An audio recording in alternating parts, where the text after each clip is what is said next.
Mi marido solicitó el divorcio, exigiendo todo menos nuestro hijo. Todos me llamaron loco por no contraatacar. Solo sonreí y firmé. No tenía idea de lo que estaba enterrado en la página 47 hasta que su propio abogado lo vio.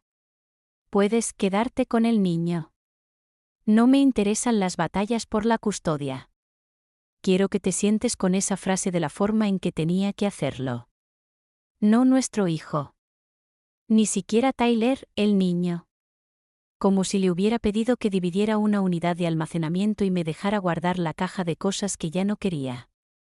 Soy Diana Saunders. Yo era contable antes de ser la esposa de alguien y quiero que ese hecho conste pronto porque importa más que cualquier otra cosa que esté a punto de decirte. Hace 3 semanas, firmé una casa de 6 dormitorios, 2 coches y una empresa inmobiliaria por valor, sobre el papel, a cualquiera que no mirara de cerca, alrededor de $3,5 millones. Mi abogada, una mujer llamada Margaret Collins, que ha pasado 19 años haciendo que los hombres más seguros de Houston se callen mucho en las salas del tribunal, me rogó que luchara por la mitad. En su lugar, le dije que estaba bien. Simplemente está bien. Dale lo que quiere.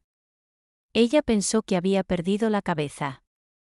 Mi propia madre pensó que había perdido la cabeza. Les dejé pensarlo porque la versión de mí que necesitaban ver esa mañana era una mujer que se había rendido, no una mujer que había pasado 3 años construyendo una trampa tan tranquila que su propio marido entró en ella con los ojos abiertos y una sonrisa en la cara. Déjame respaldar. Hace 8 años, Vincent Saunders y yo hicimos un trato, aunque nunca lo dimos en voz alta. Él manejó el dinero. Yo me encargué de la casa. Construyó Saunders Premier Realty de una oficina de 2 escritorios a una empresa que lo invitó a dar pequeños discursos en las cenas del Rotary Club. Mantuve nuestra casa funcionando con la misma precisión que solía llevar a reconciliar los libros de contados en Whitmore & Associates, donde había trabajado durante 6 años antes de que Tyler naciera. Fui bueno en mi trabajo. Quiero decir, genuinamente bueno. El tipo bueno en el que los socios te piden que revises sus propias matemáticas. Lo dejé porque Vincent dijo amablemente, la semana que Tyler llegó a casa del hospital, necesita que su madre muera en casa, no en la guardería, no que alguna niñera lo esté criando. Sonaba como amor. Ahora sé que estaba más cerca de una decisión comercial, una fuente de ingresos en lugar de 2, un empleado a tiempo completo que dirige su hogar de forma gratuita. Durante los 2 primeros años, estuvo presente. Distraído, pero presente. Entonces, en algún lugar alrededor del 3er cumpleaños de Tyler, algo en el simplemente hizo clic. Comenzó a tratar la paternidad de la forma en que trató una lista estancada, algo para volver a visitar más tarde, cuando tuviera más tiempo. Recuerdo una noche específicamente porque es el tipo de noche que reorganiza algo permanentemente en el pecho de una madre. Tyler tenía 5 años. Le había pedido a Vincent esa mañana que le leyera el libro de dinosaurios a la hora de acostarse, el grande con las páginas desplegables, y Vincent había dicho, por supuesto, amigo. Estaré en casa a las 7. Tyler se sentó junto a la ventana delantera desde las 6:45 en adelante en pijama, el libro de dinosaurios en su regazo, viendo cómo los faros giraban hacia nuestro camino de entrada, y luego no se detuvo. Vincent llegó a casa a las 11:14 de la noche. Recuerdo el momento porque todavía estaba despierto, sentado en la cocina oscura, y revisé el reloj del microondas en el momento en que escuché la puerta del garaje. Olía como un perfume que no era mío, algo floral y caro, nada como el spray de vainilla de la farmacia que guardé junto al espejo de nuestro baño. No se disculpó. Ni siquiera mencionó a Tyler. Solo dijo que había tenido una mala con un cliente y se fue directamente a la cama. Me dije a mí mismo que no era nada. Un hombre estresado, tarde en las noches, los bienes raíces son un negocio exigente. Todo el mundo lo dice. Me había estado diciendo a mí mismo alguna versión de esa frase durante 2 años para entonces, y me estaba volviendo bueno en ello, mejor, honestamente, de lo que alguna vez estuve dispuesto a admitirme a mí mismo a la luz del día. Hace 3 años, fui a buscar mi pasaporte en el archivador de la oficina en casa de Vincent. Habíamos planeado un viaje a Cabo que, como la mayoría de las cosas para entonces, se desmoronaron silenciosamente y abrí el cajón equivocado. Avisos del banco, una pila de ellos, de goma juntos como si hubiera tenido la intención de lidiar con ellos eventualmente, y luego simplemente no lo había hecho. 90 días vencidos, $340.000 adeudados. Mi estómago no solo cayó. Fue frío y difícil, la forma en que se hace cuando un número en una hoja de cálculo no se concilia, y ya sabes, incluso antes de rastrearlo, que alguien te ha estado mintiendo con los números. Seguí buscando. Había otra carta detrás, de un prestamista diferente, haciendo referencia a un segundo préstamo. Luego un tercer aviso. Este marcó la demanda final en letras mayúsculas rojas, para un préstamo de construcción contra una propiedad que reconocí. El edificio insignia de oficinas del que Vincent había presumido en una cena 8 meses antes, diciendo a todos que había sido pagado, un activo, una joya de la corona. No se pagó. Estaba sangrando dinero. Mis manos temblaban tanto que casi rompo el primer sobre, sacando la carta para volver a leerla por segunda vez, solo para asegurarme de que no había entendido mal. No lo había hecho. 6 años de experiencia profesional leyendo exactamente este tipo de documento me dijeron exactamente lo que estaba mirando. Un negocio que se está ahogando, vestido con un traje azul marino y un Rolex dorado. Fotografié cada página con mi teléfono, con cuidado de colocar cada una plana, con cuidado de que los números de cuenta sean legibles, con cuidado de volver a poner cada hoja en el orden exacto y el cajón exacto en el que las había encontrado. Recuerdo estar parado allí después durante un minuto completo, solo respirando, antes de volver a la cocina y preparar la cena como si nada en el mundo hubiera pasado. Esa fue la noche en que dejé de ser una esposa que confiaba en los números de su marido y se convirtió, de nuevo, en contable. Simplemente no se lo he dicho a nadie todavía, incluido él. 2 meses después del cajón, encontré la segunda cosa, y esta no solo me asustó. Me enfermó, físicamente, de una manera que la deuda no lo había hecho. Estaba ayudando al asistente de Vincent, René, a clasificar una caja de archivos viejos para triturar. Confió en mí con cosas como esa, los aburridos escombros administrativos de su negocio, porque había dejado de creer que yo entendiera nada de eso. En esa caja había una solicitud de préstamo, una línea de capital de la vivienda contra nuestra casa por $180.000. Mi firma estaba en él. He firmado mi nombre más veces de las que podría contar. Documentos hipotecarios, formularios escolares, mis viejos documentos de trabajo de auditoría. Sé exactamente cómo es mi firma. El enganche específico donde la D se conecta a la primera, el pequeño bucle plano al final de la A en Diana. Esto no fue todo. Estuvo cerca. Lo suficientemente cerca como para engañar a un cajero de banco mirando una pila de documentos un martes. No lo suficientemente cerca como para engañar a la mujer cuyo nombre estaba robando. Encontré un segundo una hora después, enterrado en la misma caja, la misma firma falsificada, prestamista diferente, otros $92.000. Me senté en el suelo de esa oficina con 2 documentos de préstamo falsificados en mi regazo e hice lo único que tenía sentido para la parte de mi cerebro que solía atrapar el fraude de otras personas para ganarse la vida. Nada, inmediatamente. No lo enfrenté. No llamé a un abogado. La falsificación es un delito grave. Sabía que de 6 años de capacitación en cumplimiento, y reportarlo ese día sin otro contexto, sin una imagen completa, habría explotado un castillo de naipes que aún no entendía la forma. Necesitaba ver toda la estructura antes de sacar una sola carta. Así que hice lo que se me da bien. Esperé. Observé.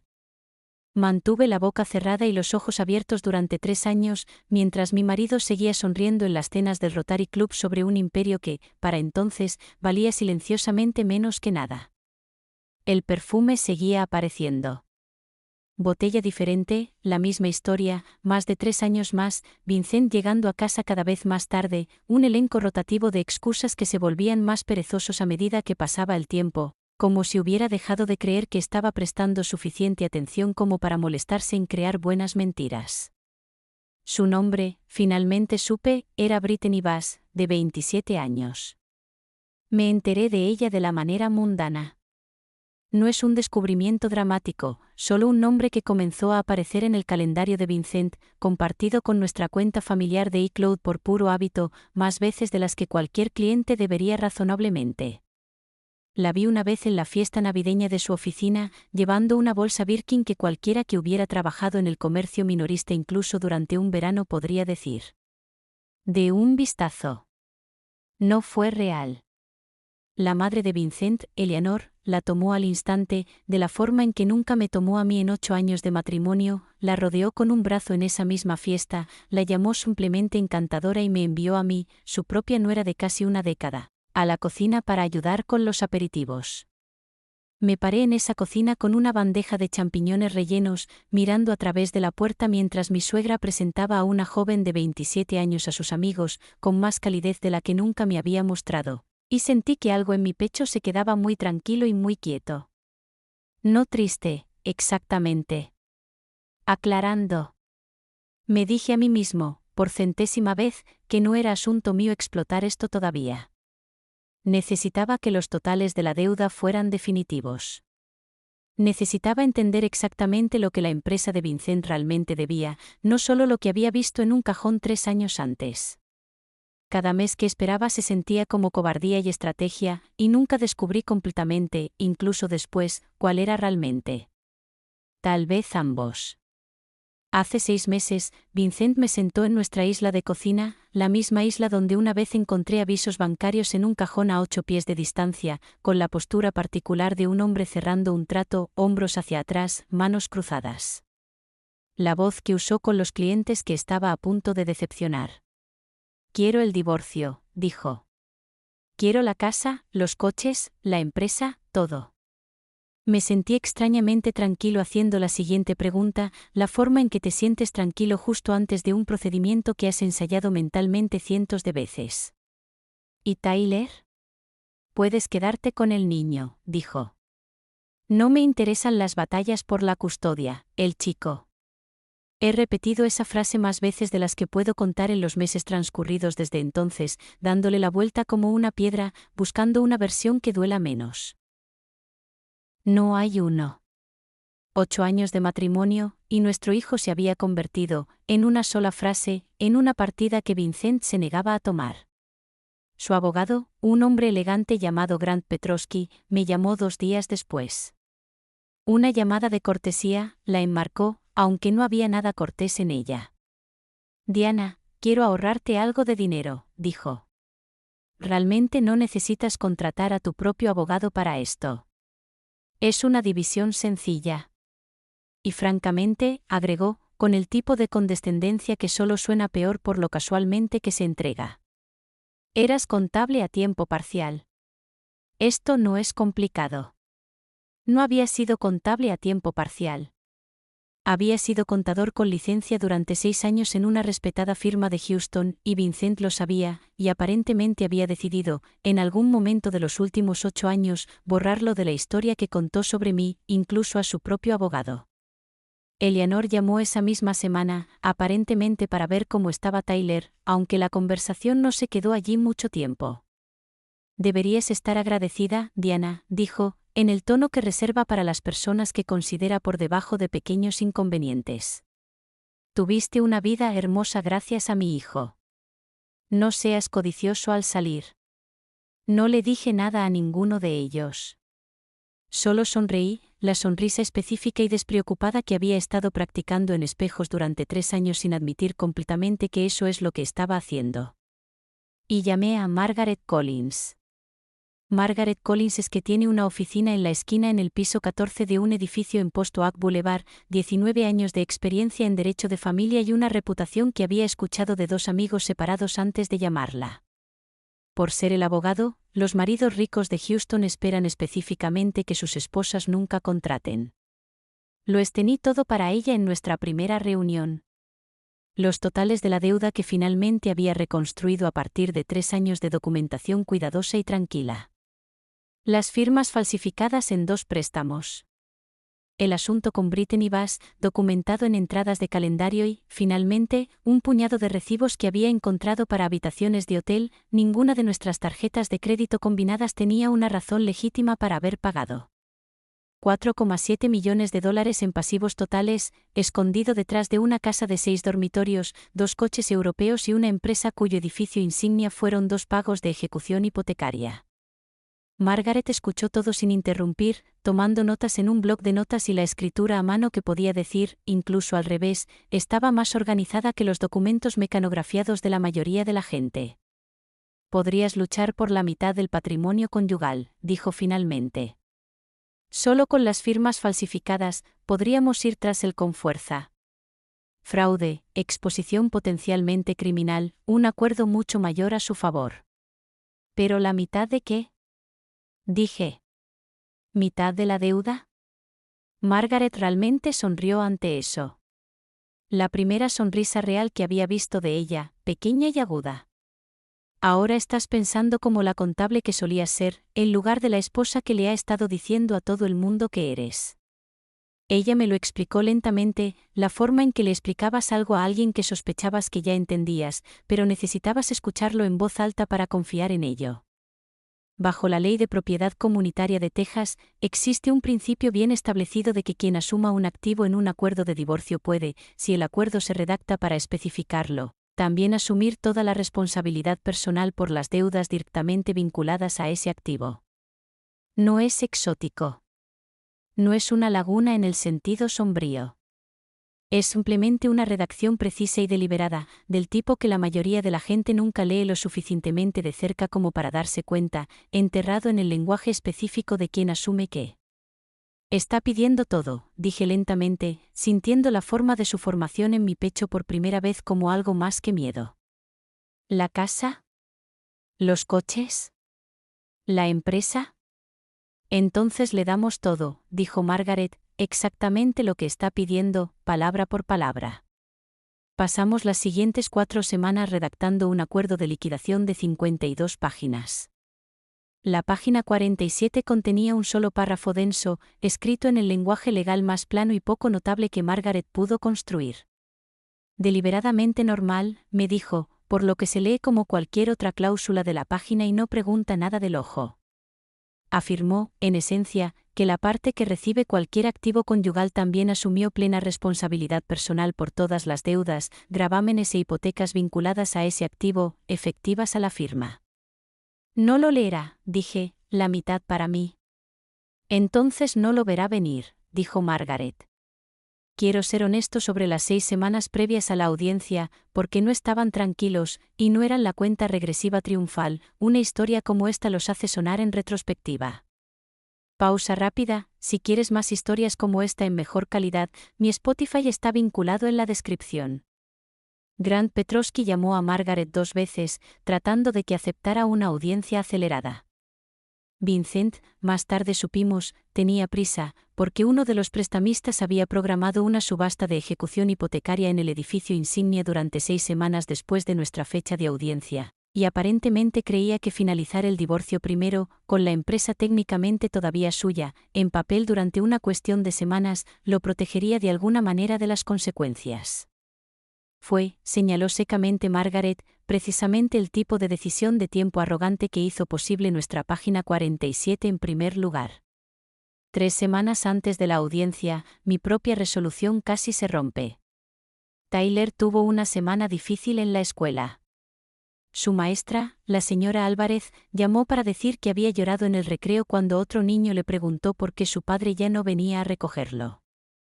Y pasé toda esa noche acostado despierto, preguntándome si estaba a punto de entregar una empresa rota y empapada de deudas a un hombre que de alguna manera todavía aterrizaría en sus pies, mientras me alejaba con nada más que una minivan usada y una casa libre de hipotecas que Margaret me aseguró, una y otra vez, que en realidad valía menos como activo de lo que parecía una vez que corrí los números reales sobre mantenimiento y los impuestos a la propiedad. En contra de mis ingresos posteriores al divorcio, llamé a Margaret a las 11 de la noche, algo que nunca había hecho antes. «¿Qué pasa si esto no funciona?», dije. «¿Y si su abogado lo atrapa? ¿Y si he pasado 3 años construyendo una trampa que no atrapa nada?». Luego recaemos a luchar por la mitad de una empresa ahogándose en deudas en la que forjó tu nombre, dijo Margaret, estable como siempre. Diana, necesito que me escuches. Incluso si la página 47 falla, todavía tiene documentación de la falsación. Todavía tienes un rastro de papel a 3 años de profundidad. No vas a entrar en esa sala del tribunal sin nada. Estás entrando con opciones. La mayoría de las personas que pasan por esto no tienen ninguno. Eso me estanilicó más de lo que esperaba. Colgué, revisé a Tyler durmiendo en el pasillo y finalmente dormí. 2 semanas antes de la audiencia, sucedió algo más que casi lo descarriló todo. Recibí una llamada de una mujer llamada Patricia Nunes, una investigadora privada con licencia que Margaret había reservado en silencio meses antes para documentar formalmente el asunto para que conste, en caso de que Vincent intentara impugnar algo más tarde. El informe de Patricia incluía fotografías con sello de tiempo de Vincent y Brittany en un hotel en Bessemer, fechado 11 meses antes, evidencia lo suficientemente sólida, dijo Margaret, para eliminar cualquier afirmación que Vincent pudiera hacer más tarde de que el divorcio fue de alguna manera injusto o que lo había atrapado de mala fe. Las credenciales de Patricia, 14 años como PI con licencia, exoficina del sheriff del condado de Harris, le dieron a la documentación el tipo de peso institucional que importaría si esto alguna vez se intensificaba más allá del tribunal de familia. El informe llegó 3 días antes de la audiencia. Lo leí de pie en mi cocina, la misma cocina donde una vez me dijo que podía quedarse con el niño, y sentí, por primera vez en 3 años, algo cercano al alivio. No porque disfrutara de la confirmación, porque la última pieza incierta finalmente estaba en su lugar. La mañana de la audiencia, Vincent llegó al tribunal de la familia del condado de Harris brillando con su mejor traje azul marino, su Rolex dorado atrapando la luz fluorescente en el pasillo como si él mismo hubiera coreografiado el reflejo. Brittany se sentó en la primera fila de la galería con un vestido rojo, el teléfono en ángulo discretamente en su regazo, filmando para lo que más tarde supe que eran sus 23.000 seguidores. Eleanor se sentó a su lado en Chanel, engreída de una manera que una vez me había hecho sentir pequeña, y ahora, extrañamente, me hizo sentir casi lástima por ella por lo que aún no sabía que venía. La jueza Marion Whitfield, presidenta, hizo la pregunta de procedimiento estándar antes de finalizar cualquier acuerdo de este tamaño. ¿Alguna de las partes deseaba solicitar una revisión financiera independiente del acuerdo antes de firmarlo? Vincent en realidad se rió a carcajadas en una sala de justicia familiar de Texas frente a un juez que había escuchado claramente todo tipo de exceso de confianza en 19 años en el banquillo. Yo construí esta empresa, dijo. No necesito que un contador me diga lo que ya sé. Vi la cara de Margaret permanecer perfectamente, profesionalmente neutral. Mantuve el mío de la misma manera. Vincent renunció a su derecho a revisar. Firmó la página 49. Firmó la página 52. Deslizó el documento completo de 52 páginas a través de la mesa hacia Grant Petrosky y hacia mí, con la sonrisa plana y satisfecha de un hombre que cree que acaba de ganar algo.